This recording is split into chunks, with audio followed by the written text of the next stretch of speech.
Hi everyone and welcome back to PrepFusion. I am Anish and today we will start with the lecture 32 of electrical machines subject. So today we will discuss about losses, efficiency and about testing of DC machines.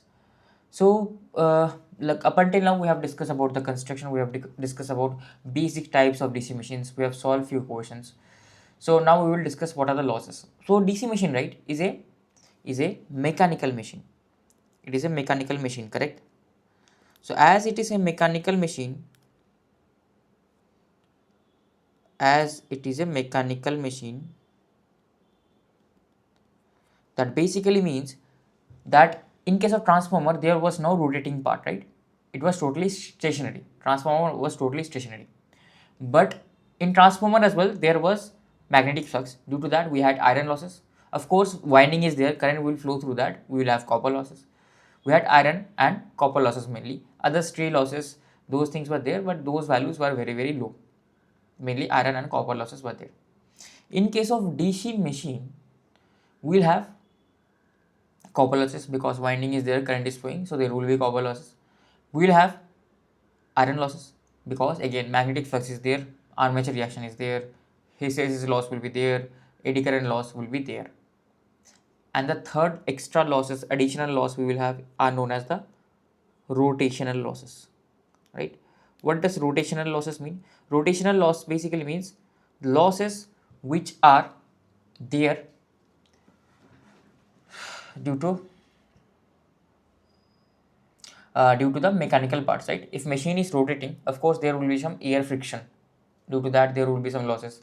Again, there are mechanical parts in the machine, there will be some friction and windage loss. Of course, if let's say this is rotating around a shaft or something, right, there is some friction between these two bodies.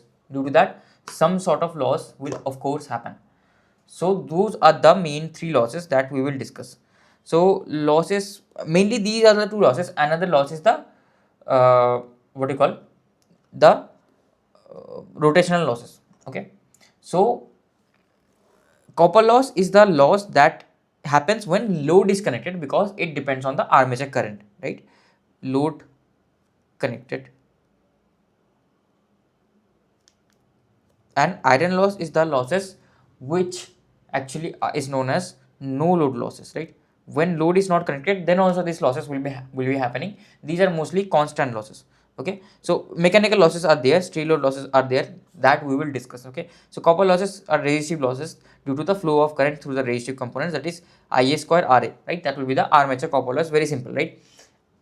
Other types of copper loss are also there, right? We have a shunt field winding. If it is a shunt machine, we'll have a shunt field winding, so their copper loss will be ISH whole square divided by RSH, or as shunt field winding is connected in parallel, it will be V square by RSH. Okay, that is what the shunt field winding copper loss will be equal to.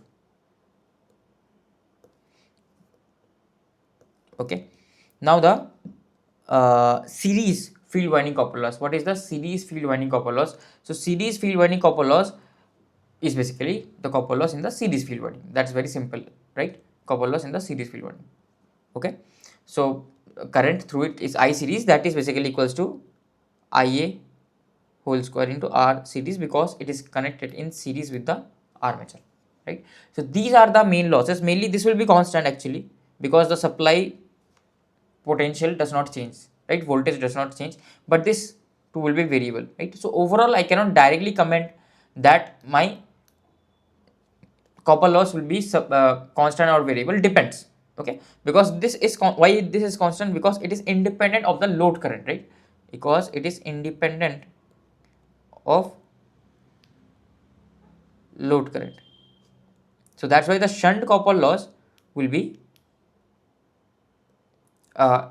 constant, the series copper loss will be there, the armature copper loss will be there.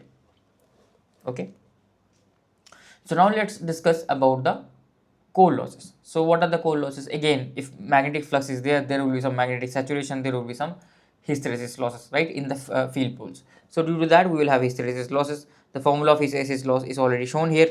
Okay, very simple. I will not explaining the hysteresis loss. How do I reduce hysteresis loss?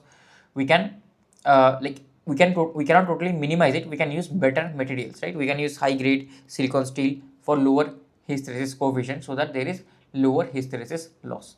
Okay, that is what we do. And what is the frequency, this f, right? This f in the previous lectures also, I hope we have discussed that it will be equals to p into n divided by 120. How this value comes up? So I know that my omega electrical is p by 2 of omega mechanical, right? So omega electrical is 2 pi f, omega mechanical is p by 2 into 2 pi n divided by 60. So basically from here my f comes out to be uh,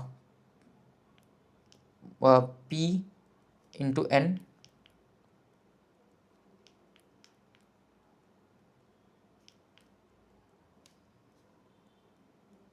divided by 120.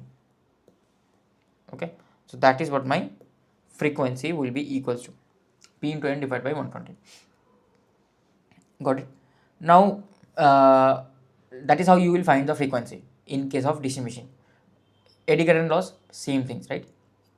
Why? Because if there is change in flux, there will be induced EMF generated, and that localized induced EMF will cause a localized circulating current, due to which there will be losses. So that is proportional to this Bm square F square T square.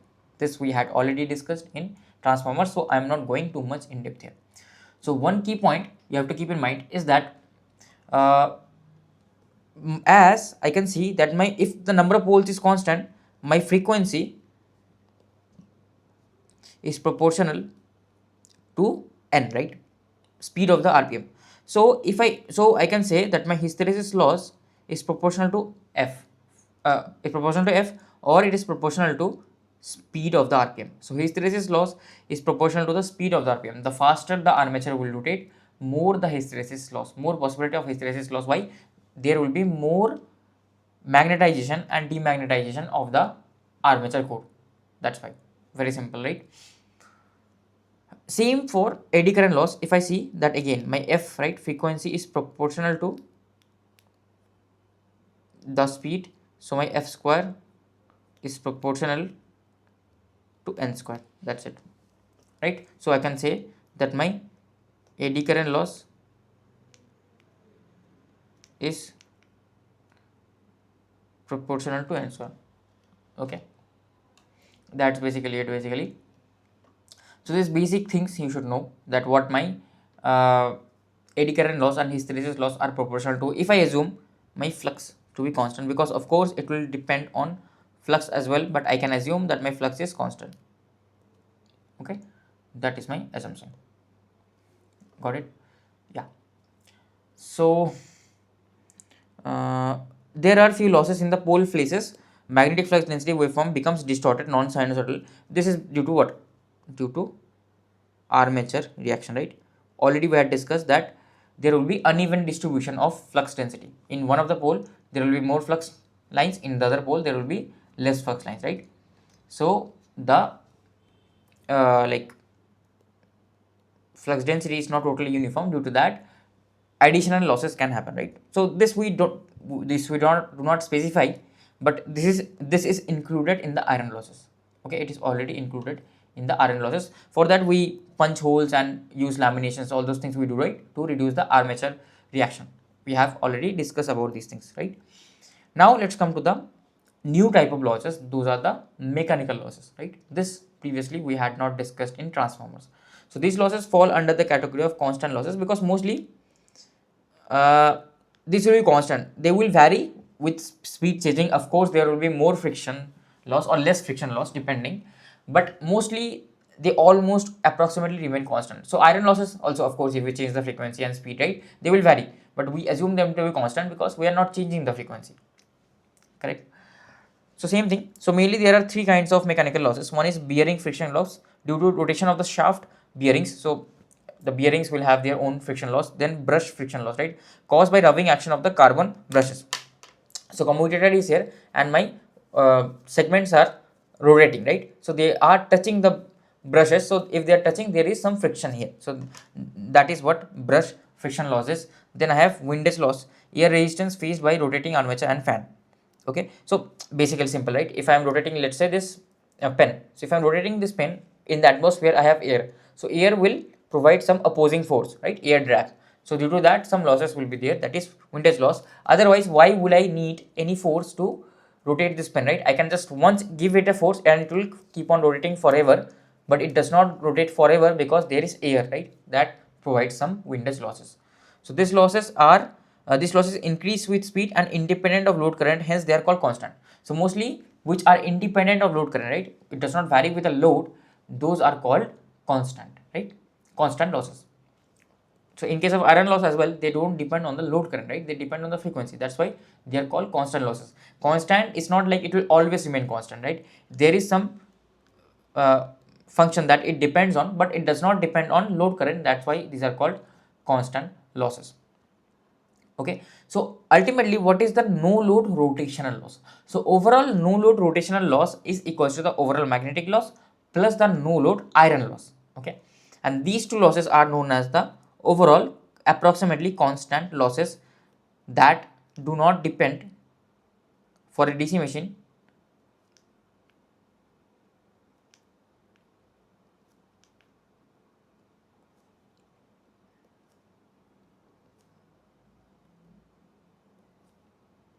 on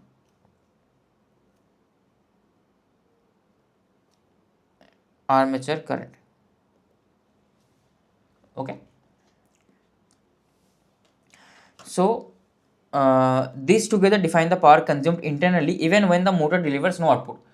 So just to overcome the rotational loss and the iron loss, if I am not getting any output, then this minimum amount of energy or power I need to provide for the machine to in zero working state. So whatever additional power I will provide, that will be lost in the that will be lost in the copper losses, and the extra whatever is left out, that will be reached given out to the output. Okay, so these are the losses that I need to supply. Okay, now there are a few small kind of losses as well. Brush contact loss, which we had already discussed, and it is equals to the brush voltage into the armature current, because through the brush what current flows? Armature current only flows, right? Armature current flows. So if through the brush armature current flows, if I assume the potential here to be VB, then it will be VB into IA, whatever is the brush drop, right? So we model our brush as a voltage drop. So this is the brush voltage VB, and IB is the incoming current. Okay, so in high current machines this can be significant and is factored into efficiency calculation. So if the current is very high, then of course this brush drop loss will be very high, because VB generally is low value. Okay, but IA is very high. So if IA is very high, then the brush drop loss will be also very high. Okay, so another kind of losses are known as stray load loss. This we have discussed in transformer as well. This is the miscellaneous loss that doesn't fall under any category, copper, core or mechanical losses, but still occur when the machine is under load. It can arise due to armature reaction, extra armature reaction, harmonics in the air gap flux, additional eddy currents, leakage flux interaction. So whatever those extra additional losses are there, those are considered as stray load loss. It is not directly proportional to armature current, but it does depend on armature current. So I cannot directly say that it will be independent of the armature current. So we assume that it is like 0.5% or 1% of the total output power whatever I am receiving at the output. These are the amount of losses.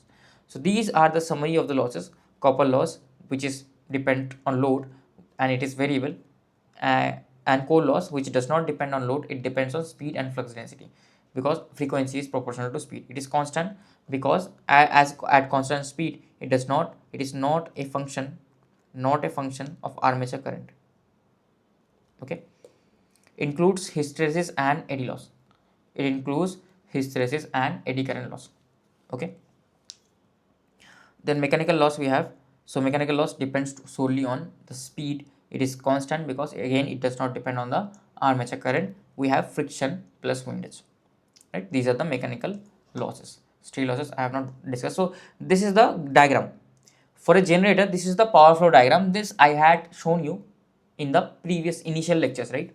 So power flow in DC generator, if I see that if it is a generator, what kind of input power I will provide? I will provide a mechanical power, right, to rotate the shaft.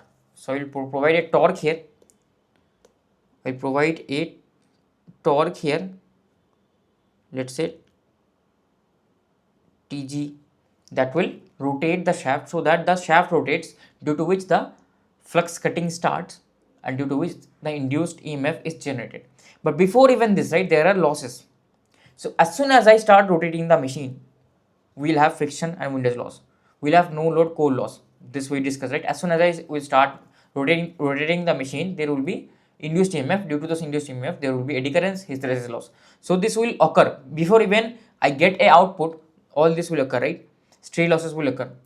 Then after subtracting all this, these are known as the rotational loss, and this specific thing is known as the no load rotational loss. After subtracting all these losses, so this is some mechanical input power, so P in, right, that will be equals to this rotational losses plus this electromagnetic power developed, right, whatever power has been developed by the generator. Okay, this is my Pn equals to. Now what is my electromagnetic power developed equals to? Now from electromagnetic power developed, further I can say that if current is armature current is flowing, that means there will be some copper losses, right? There will be some copper losses.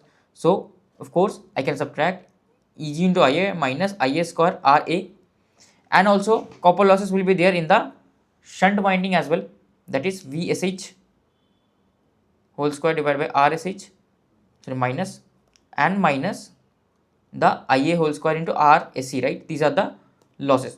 So of course after the electromagnetic power has been developed, all these losses I have to subtract. Then subtraction of the brush drop, so this will be minus Vb into I. Okay, then I have Vs into Is, that is the output that I am getting at the supply, right? Now can you tell me what will be the flow of for a motor? Just the opposite. So for a motor, first you give the electrical power input, right? As you are giving electrical power input, current is flowing. So as current is flowing, this all losses will be there. So I will subtract from Vs into Is minus Vsh square Rs by Rsh minus Is square Rse minus brush drop minus the armature current drop. So I will reach here. That will be again equals to the electromagnetic power developed. This time it will be EB, the back EMF into the armature current, and that back EMF will be responsible for rotation. And as it is rotating, then I will have to subtract again all these losses. That is the friction loss, no load core loss, stray loss, and ultimately after subtracting all these losses, whatever output I will get, that will be the mechanical power available at the shaft.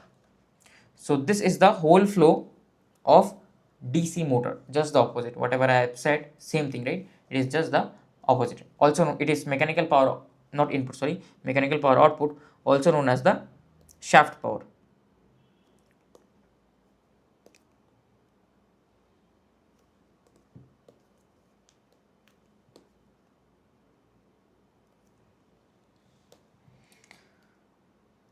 Also known as the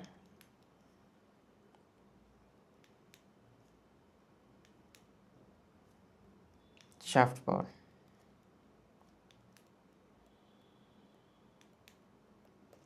Okay, so let us derive few values.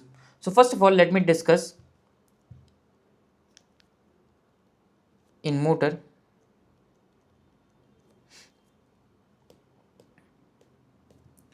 what we can discuss the what is the shaft power. To discuss about that, first let us discuss what is the electromagnetic power at the motor. So this is called as electromagnetic power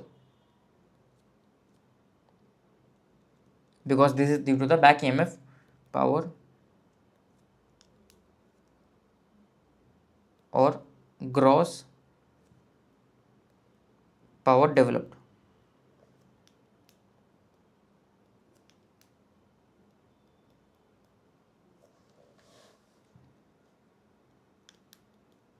So this will be equals to basically the power developed, electromagnetic power developed, PE will be equals to EB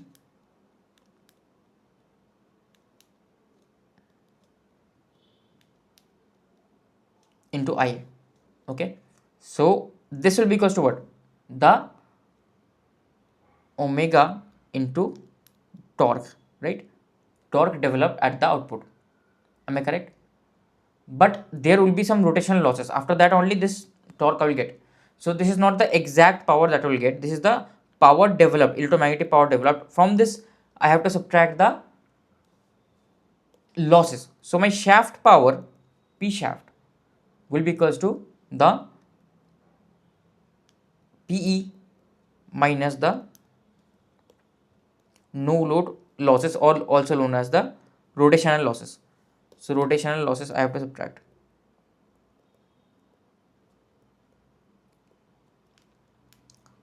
So this is equals to what? This is equals to actually, this is proportional to, what is EB proportional to? EB is proportional to phi, right? So I can directly write here, this is proportional to phi into IA, correct?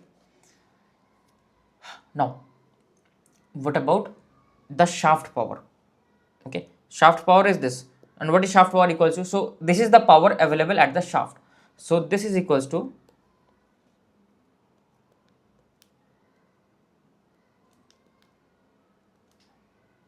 omega m, the rotation into the torque shaft.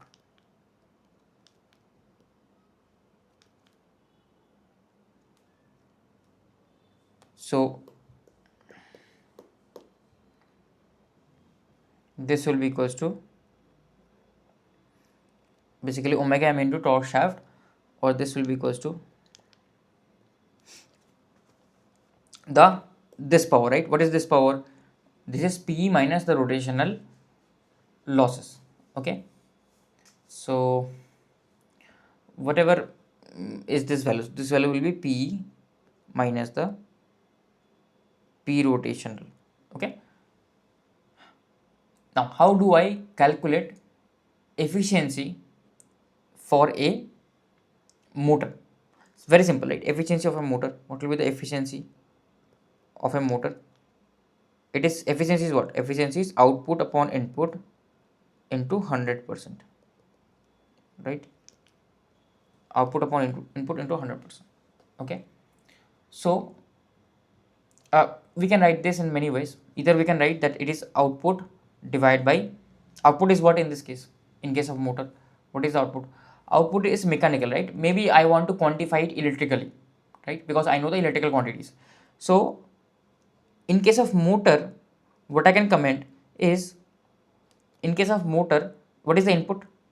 Input is the electrical power, right? That is Vs into Is, right? And what is the output? Output is basically Vs into Is minus the losses. Okay, so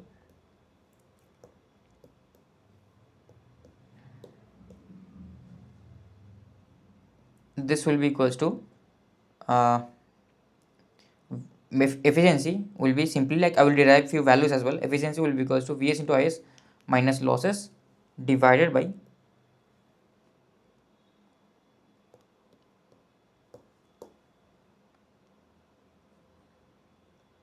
Vs into Is into 100 for a motor. Okay, because I want to quantify electrically, that's why I'm not writing any mechanical terms over here. Okay, for generator, what will happen? For a generator, right? For generator, I know I am giving it some mechanical input, omega m into torque. After that, there are few losses. So again, efficiency formula is same. Efficiency of generator is equals to output divided by input into 100%. So output again, right? What is output? It is the electrical power output, right? That is Vs into Is divided by the input. So what will be the input now? Remember, it is a generator. So input will be output plus losses. So either I can use this equation, or I can write like out, generally I can, we know this, right? What is output? Output is input minus the losses. Whatever losses are there, that the input has to provide, and remaining portion will go to the output. Same I can write here. Input will be equals to the output plus the extra additional losses that the input has to provide, correct? So this time I can write here, this will be equals to Vs into Is, that is the output plus the losses, whatever losses are there. Now let's discuss about the losses, what kind of losses there are. Okay, so there are mainly these two kinds of losses, right? We have decided, like we have already divided our constant and variable loss. So I will not write those every time because there are many constant and variable loss, right? So I will divide my losses into two parts. One will be constant losses, another one will be variable losses. Now remember, inside variable losses, what category, like what are the losses? Inside constant losses, what are the losses? I have already discussed in this lecture, so I will not write it over here. Okay, so the main key takeaway is that the constant losses will not depend on the armature current, but the variable losses will be a function of armature current. They will depend on the armature current. They will be linearly varying of armature current, correct? So uh, mostly the loss, right, in variable loss, mostly it will be covered by the series winding resistance and the armature current, right? That those were the variable losses, correct? So now let me find out the condition for maximum efficiency. So let us derive the expression condition. So when, at what load, I want to find out condition for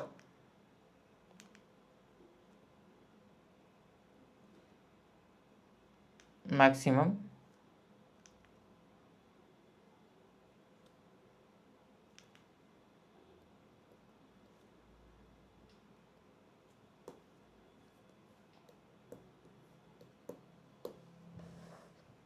efficiency.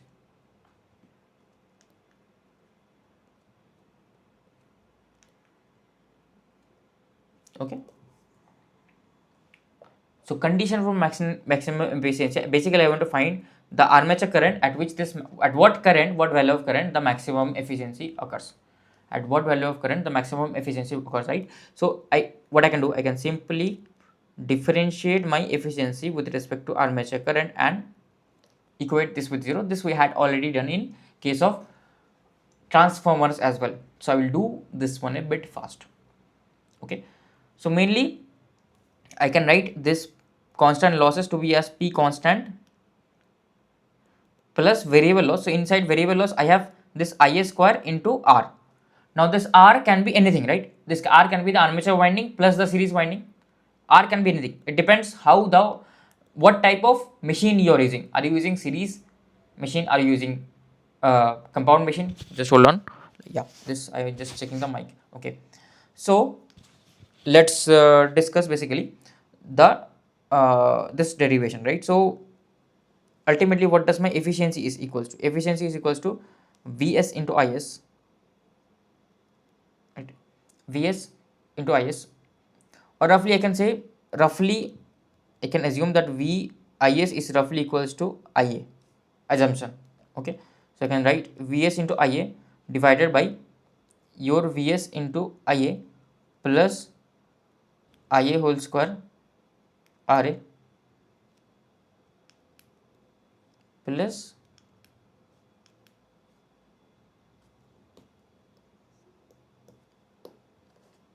I whole square Ra plus the constant loss basically.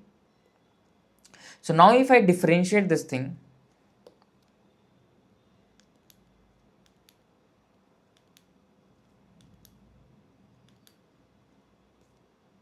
with respect to Ia, this will be equals to, so basically the denominator, like this will be whole square, right? Does not matter, basically this will be whole square Ia whole square into Ra plus P constant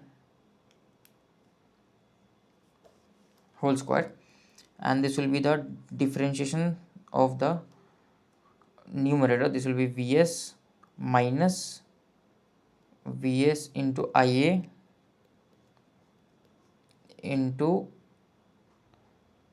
Vs plus 2 Ia, this will not be Ra, so this will be R plus 0, right? Because I am differentiating with respect to Ia, it is a constant, so it will be 0 only, correct? So what is happening basically? So basically if you see, this will be equated with 0. So Vs will get cancelled out because Vs is not equal to 0. There has to be some non-zero supply voltage. So okay, sorry, this denominator also I have to multiply, right? I forgot. I'm forgetting differentiation. Okay, this denominator also I have to multiply. What am I doing? Okay.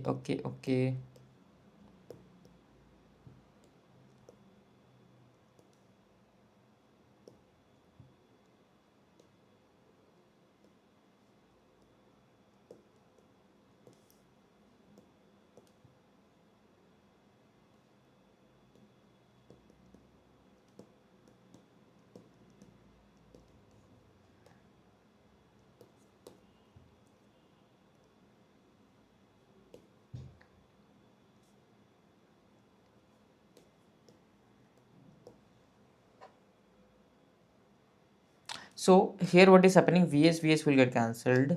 So this will be Vs into Ia, again Vs into Ia will get cancelled. Ia square R, and this will be 2 IAR, right? So what I can do is I can divide by Ia on both sides.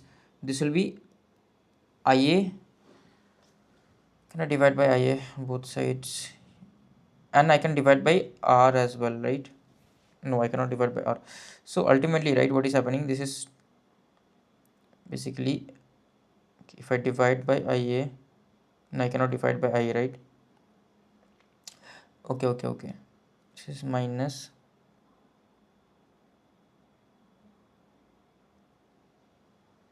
I square R plus I.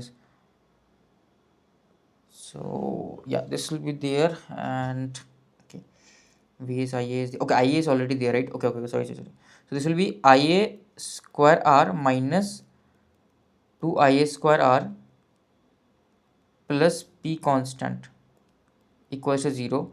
So from here I can see that Ia square R is equals to P constant. Very important, like, conclusion. Remember that it is not just the armature loss, it is the variable loss. So this is the variable including the series winding loss and whatever losses are there that depend on the load current.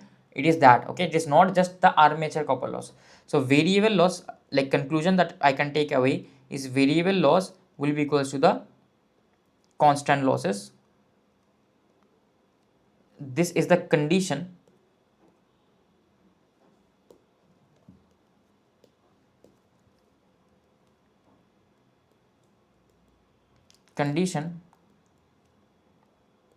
for maximum efficiency.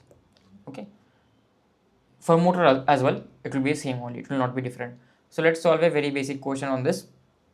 Okay, that's it basically. That's it, not that difficult. Okay, so let's solve this question. So we have a 10 kilowatt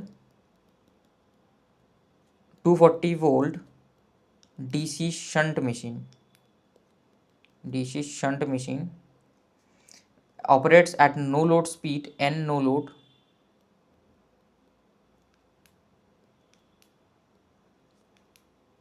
is equals to 1200 rpm.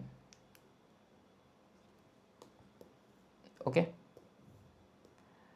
while drawing a line current of 5.2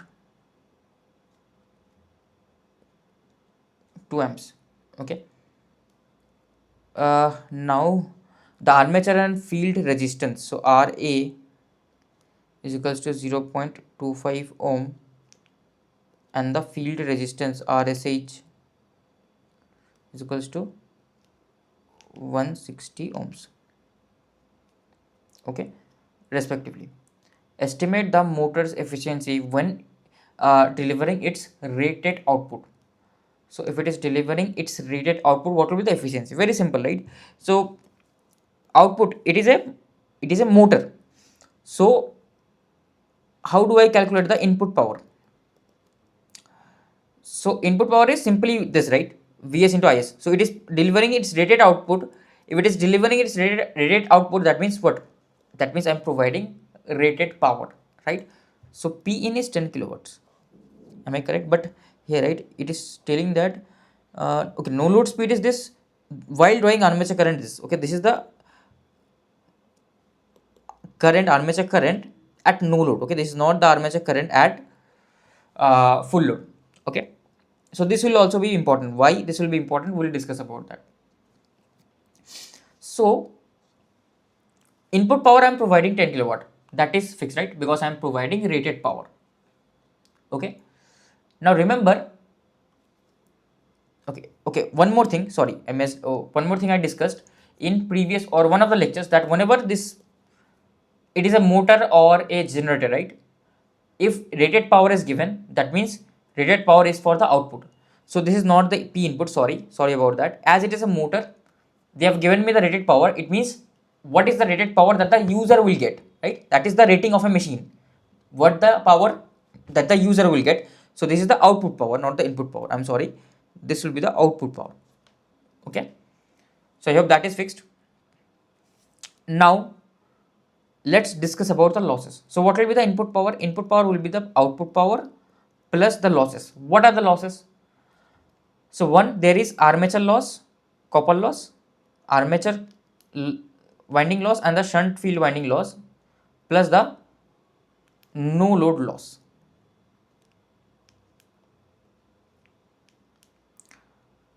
So here they have provided at no load it takes a current of 5.2 amperes. Line current is 5.2 amperes. So at no load the motor takes a line current of 5.2 amperes and the supply is 240 volts. Okay.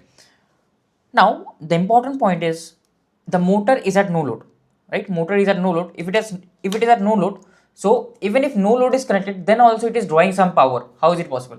Just like a generator, even if no load is connected across a generator, it is drawing some power. Where is that power getting lost to? It is getting lost to the armature winding copper loss and in the field windings. Correct? Armature winding copper loss and in the field windings. So that is where the power is getting lost to. Correct? So yeah. So what I can say is that in case of motor, what will be the no load losses? The rotational losses. So whatever losses I am getting, who will supply?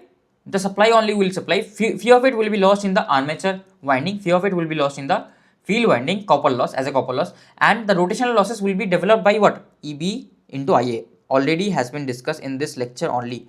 So EB into IA will provide me EBO into IO. These are the no load currents and no load developed voltages, right? This will provide me the no load losses.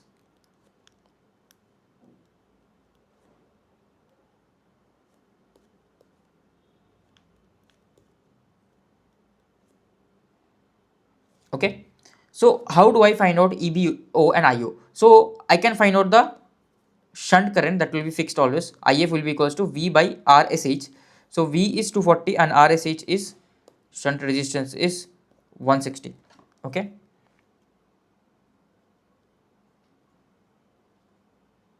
Two 40 divided by 160, 1.5 amperes.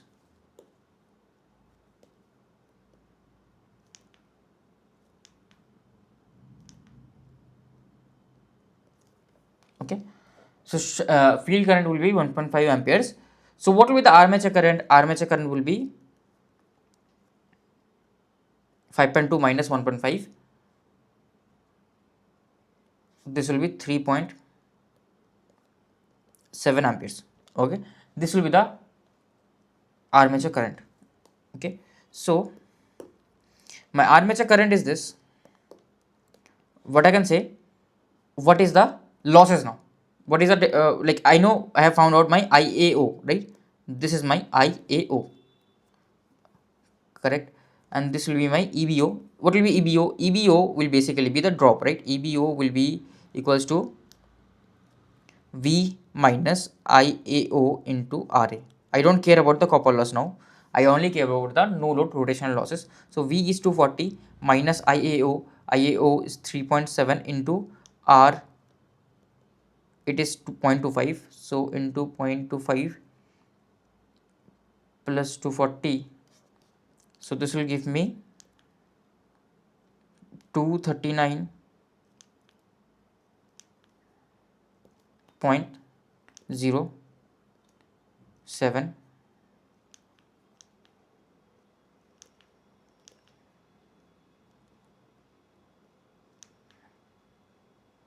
EBU. Okay, EBU is 239.075. Okay, so now what will be the P no load?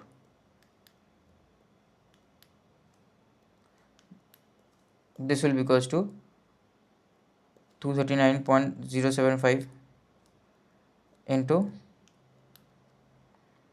IAO, that is 3.7. So into 3.7, this will be 884.5758 amperes. Okay, so this is the P no load basically, right? So sorry, not ampere, sorry, this is the power, right? No load rotational losses. So I have found out the no load rotational losses. Okay, now let's come to the rated condition. In case of rated condition is that the power delivered, right, the power at the output of the shaft will be 10 kilowatt. Okay, so what do I know? This equation I know, EV equals to V minus IARA, but unfortunately I don't know what is the rated armature current because I only know about the rated output power. Okay, so what I can write here is this will be equals to, if I multiply on IA on both sides, that is the IA rated current, because ultimately, right, what do I need to find out? Ultimately I need to find out they have asked the efficiency. For efficiency I will need, because it is operating at rated load, so I know my output power will be basically 10 kilowatt. I need to find out my input power. So input power will be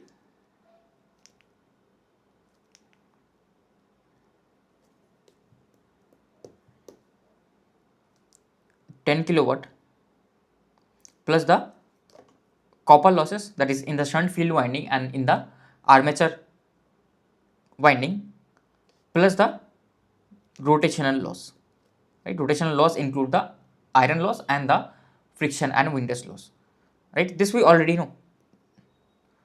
I have just to find out copper loss. For copper loss I need the value of the rated armature current, so this I will find out from this equation. So it will be equals to V into IA minus IA square RA, right? So what is this basically? This is the shaft power available, right?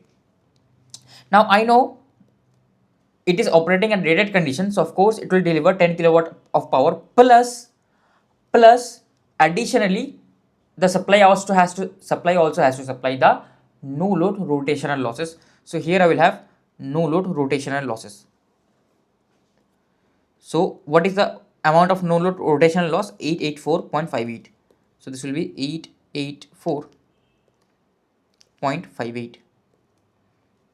So this will be equals to basically so from here, right, I know what is V, I know what is RA, right? So this will be a quadratic equation in the form of IA.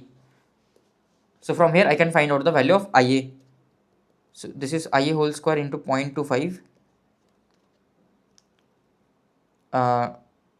minus V into IA. V is 240 into IA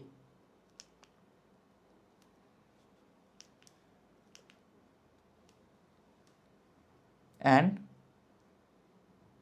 plus this value, right, whatever this value is 10,884.6 equals to 0. So 240 divided by 0.28,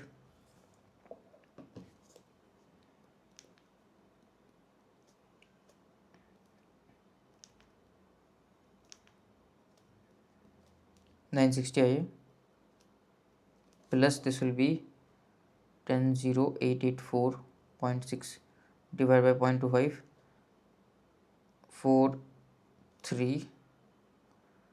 43538.4 equal to 0.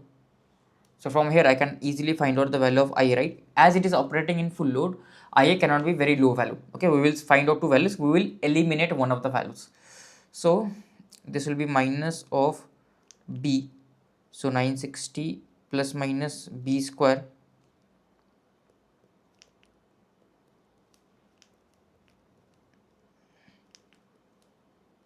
minus 4 AC. So 43538.4 divided by 2. So this will be basically into 4 plus 960 whole square whole under root.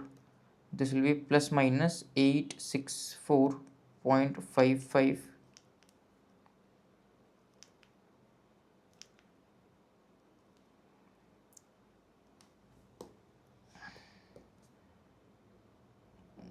One of them will be like there will be two values, plus 960 minus 864.55 divided by 2.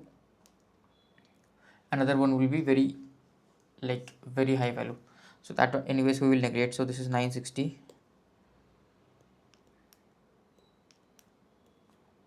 divided by 2. This will be equals to 47.725 ampere, comma 960 plus 865.55 divided by 2.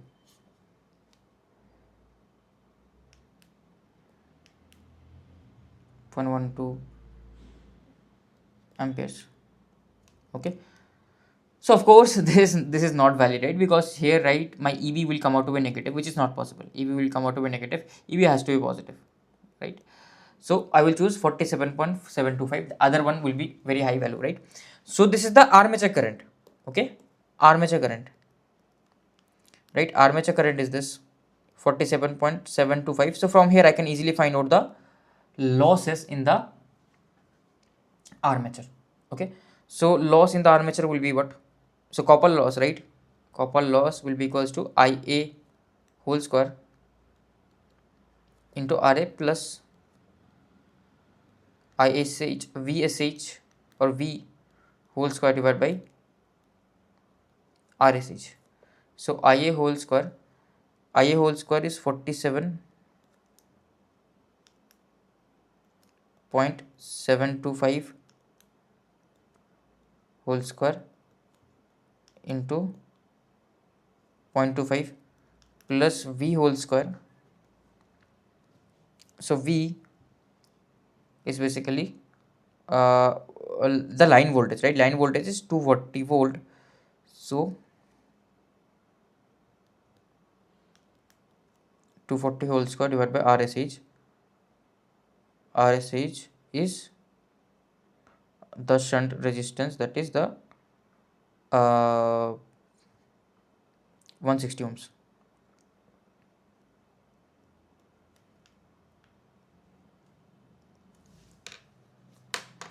So 47.725 whole square into 0.25, 569.419 plus 240 whole square divided by 160 equals to 360, right? So these are basically the armature copper loss, plus 6 so 929.419. so what will be the overall efficiency, right? So overall efficiency will be output, that is 10 kilowatt, divided by the output plus losses. So 929.419 plus the no load rotational loss, that is 884.58.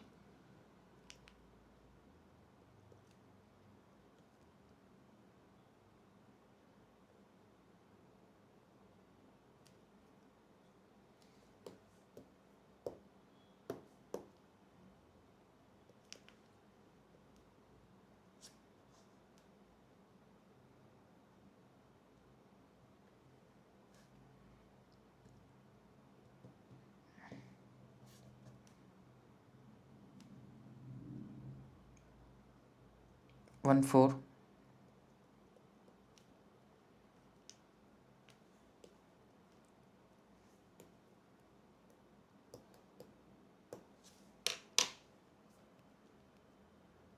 10,000. So 84.64 percentage, right? Into 100 will give me the percentage is equals to 84.64 percentage. Okay, so this is the basically efficiency. This is the answer. So let's solve another question. So these are pretty good questions. Okay, this one was actually pretty good. So this will be the last question on losses. Then we will discuss about testing of DC machines. So a 200 volt DC shunt motor supplies output power of 17 kilowatt while consuming input power of 20 kilowatt. So output power is 17 kilowatt and input power is 20 kilowatt. The voltage V is 200 volts. The field winding has resistance of 50 ohms. So R, it is a shunt motor. So RSH is 50 ohms and the armature resistance is RA is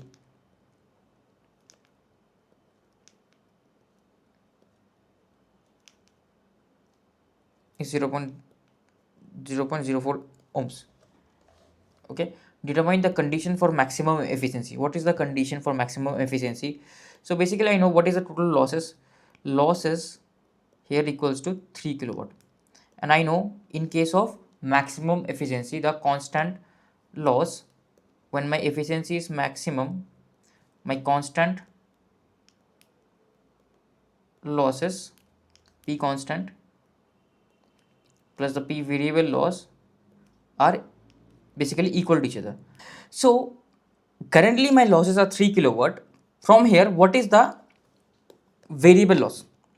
Okay, so what is the variable loss? Variable loss is the loss that only depends on armature current. So in as it is a shunt motor, so only the armature winding copper loss will depend on armature current. So here I can write IA whole square into RA. So this will be, what is the armature current? Do I know the armature current? Kind of, I know. Okay, I know this is the input power, right? So I can draw the shunt motor. So the shunt motor will be, I know the input power. So input power is 20 kilowatt they have given me. Input power is 20 kilowatt and the voltage they have given me as 200 volts. 200 volts. So here the current will be 10 amperes. Okay, so current will be 10 amperes. 10 or 100 10, sorry, 100 amperes, right? It will be 100 amperes. Now what is the current through the field winding? Because RSH they have given me as 50 ohms and this voltage is 200, so 200 by 50, that is 4 amperes. So the rest of the current will go through the armature, that is 96 amperes. So 96 amperes will go through the armature. So from here I can directly say what is the variable loss, that is 96 whole square into RA. RA is 0.04.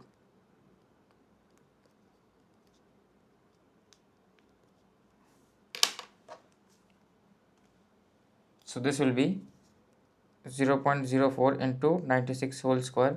So 368.64 watts. So the remaining losses will be the constant losses, right? The shunt copper loss and the rotational losses. So it will be basically 3 kilowatt 3000 minus the remaining losses 368.64 watts. So plus 3000, this will be 2631.36 watts, correct? So basically what is happening is that I know in case of maximum efficiency the constant and variable loss should be same.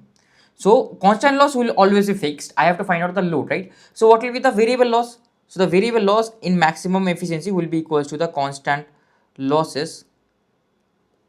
So this will be 2631 0.36 watts. Okay, so and what is the variable loss in case of a DC shunt motor? It is the armature winding loss only. That is what they have discussed, asked, right? Total armature copper loss at this point. So this is the armature copper loss. This will be equals to 2631.36 watts. Okay, so this will be basically the answer for this particular question. Okay, so yeah, let's now move on to the testing of our machines. So first kind of testing is the Swinburne's test, where we do the no load test. So no load means we are mainly concerned about the no load losses, that is the iron loss and the rotational loss. So in Swinburne test, what you do, we have this circuit configuration. I will explain. So there is this is a no load method suitable for primarily for DC shunt machines, because of course we cannot operate DC series machine in no load. Why? Because the flux will be zero. If the flux is very zero, speed will be very high. We will discuss this in the motor characteristics. Okay, so not suitable for DC series motor, because at running them at no load will cause it to go at dangerously high speeds. In this state test, the machine is operated as a motor at rated voltage. So machine is operated at rated voltage without connecting any mechanical load. So whatever power the supply will supply basically will be the armature copper loss plus the no load losses. So if I subtract the armature copper loss, or if I just simply find out this EB voltage, so if I just simply find out, sorry, this will not be V into IO. So if I assume IO to be very low current, then it will be V into IO, or what I can do is I can write this as EB, right? If I am able to find out the EB voltage, EB into IAO will basically be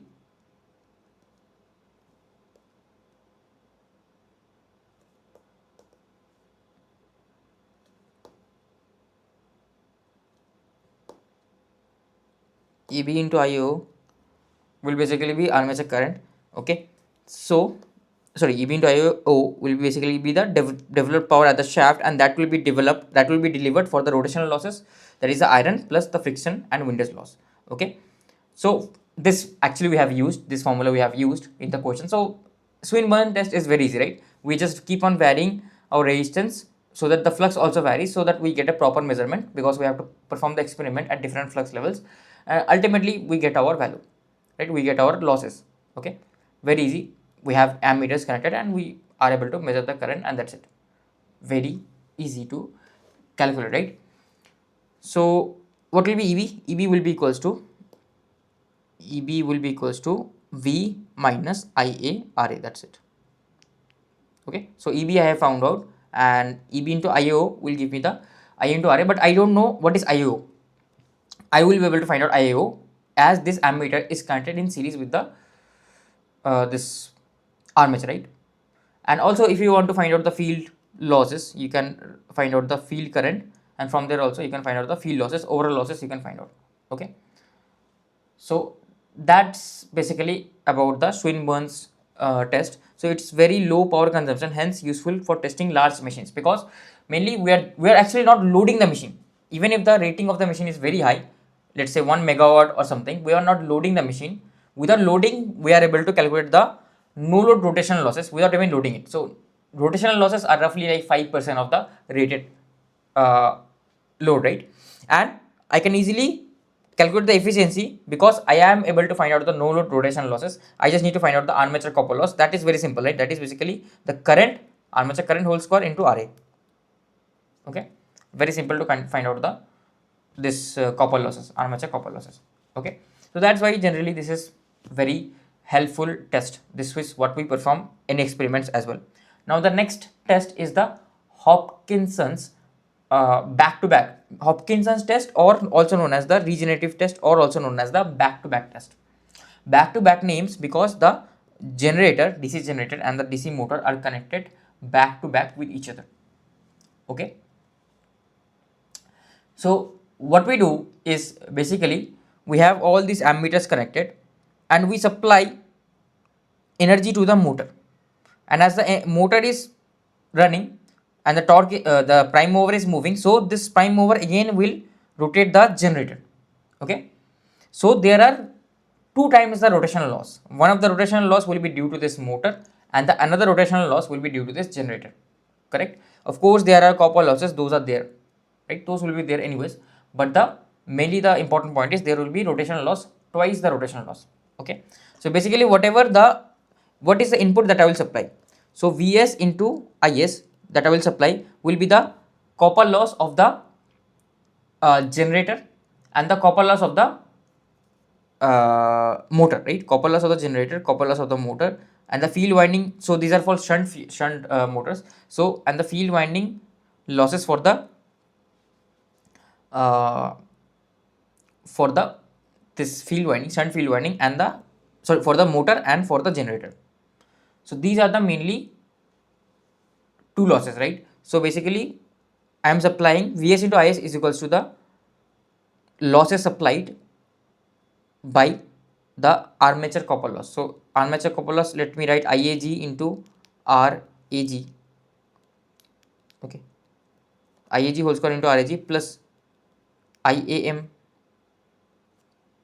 into IAM whole square plus basically what I can write is the field winding losses, right? So it will be basically Vs whole square divided by RSH, Vs whole square divided by RSH, and this is also VF whole square divided by RSH. So field winding losses is also twice now, because like if I assume that the shunt resistance to be same, almost similar, plus if I assume the machines to be similar, because both of them are same machines, only just one is operating as a generator, another one is operating as a motor, that's it, right? So this will operate as a generator, right?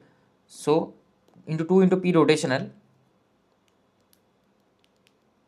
plus plus 2 into P rotation. Okay, 2 into P rotation.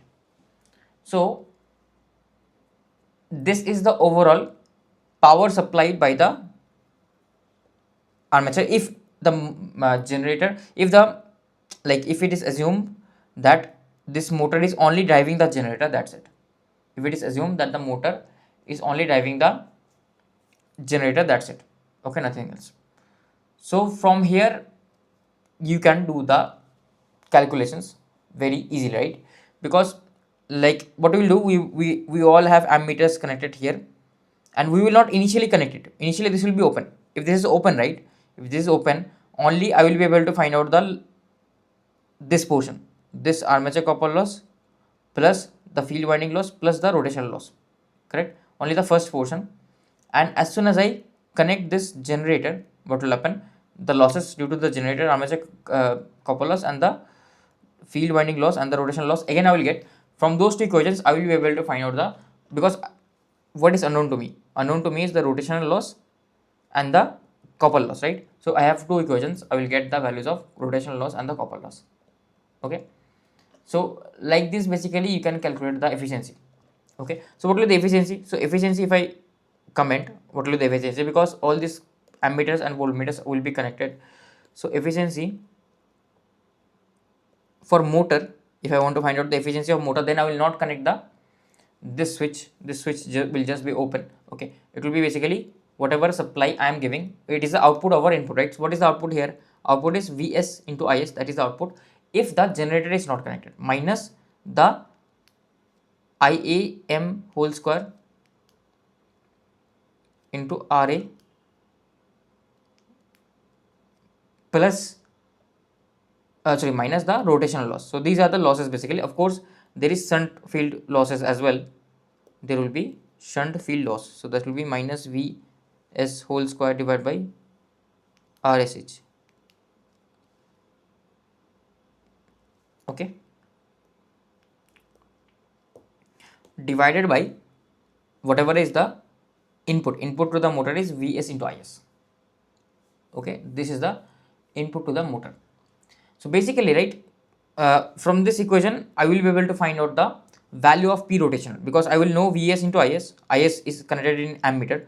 I know what will be the armature current of the motor and generator, because their ammeters are connected. I know the Vf value, that is Vs basically. This is not Vf actually, this is Vf, right? S, right?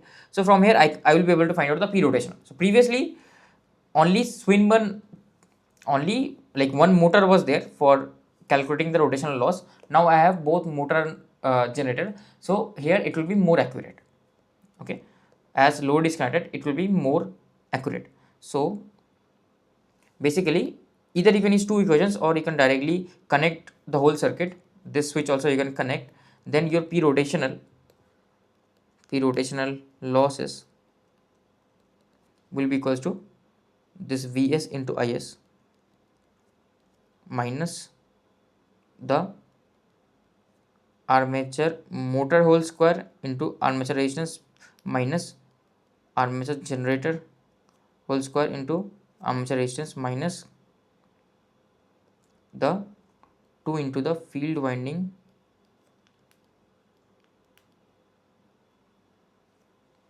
uh, power loss. So divided by the 2, because it is 2 into P rotational. So that's how you will calculate basically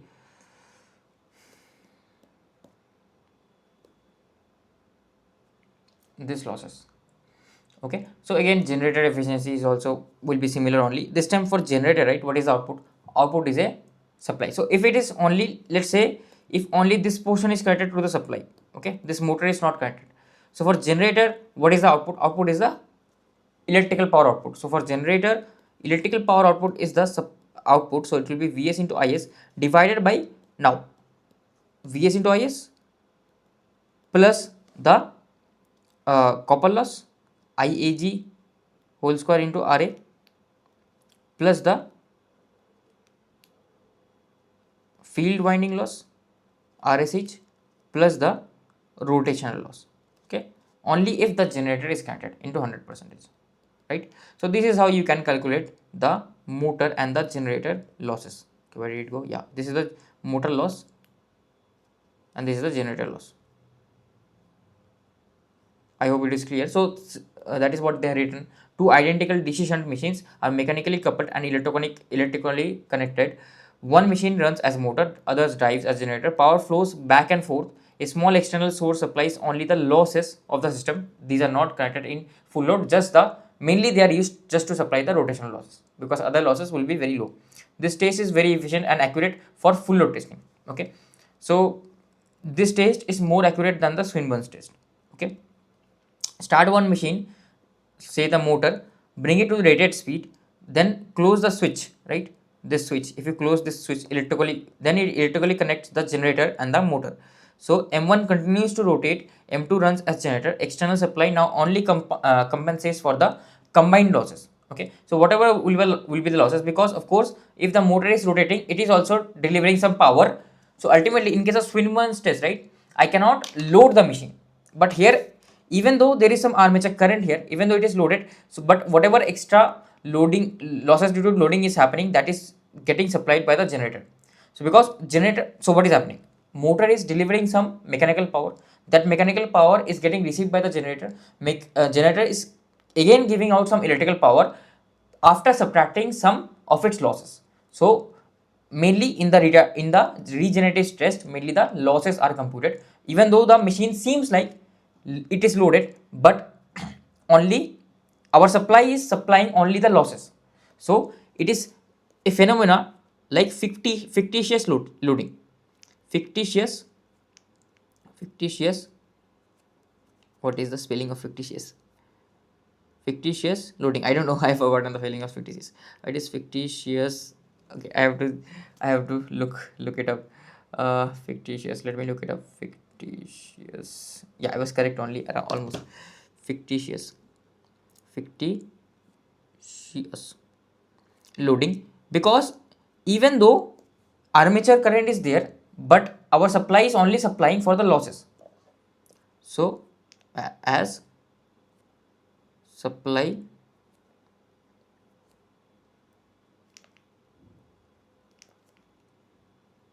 only supplies losses. Okay, so that's it basically. So yeah, I hope you have understood this basic point. So that's why this test is better and more efficient. Okay. Retardation test, it is basically the direct loading test. This test again is useful for determining the rotational losses. The machine is first run up to rated speed, then disconnected from the supply. The rotor is allowed to gradually decelerate and speed time data is recorded using a tachometer. So of course there will be some air drag, there will be some friction losses. So according to the graph of speed time, whatever is the speed time fall, because the speed time graph will somewhat be exponential. Okay, speed will fall like an exponential curve, something like this. Okay, so we have a formula through which we are able to find out the rotational loss per unit angular momentum. This is a mechanical kind of thing, you don't have to worry about this. Mainly mechanical guys will know about this. So what is the advantage? So in this case, the advantage of retardation test over Swinburne's test is that there is individual separation of friction windage loss and the iron loss. So here only the losses due to the friction and windage loss is there, right? Because the supply is disconnected, so there is no EMF induced.